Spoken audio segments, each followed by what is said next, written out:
ఏ బాటైనా పర్వాలేదంట, సమయంతో సాగటమే మన సింపుల్ సిద్ధాంతం.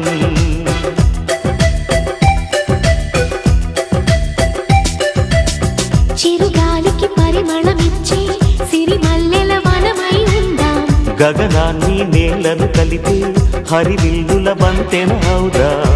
ఆనందం అంటే అర్థం మనమందా, ప్రతి పూట పాటై సాగే హుషారు సరిగమలో.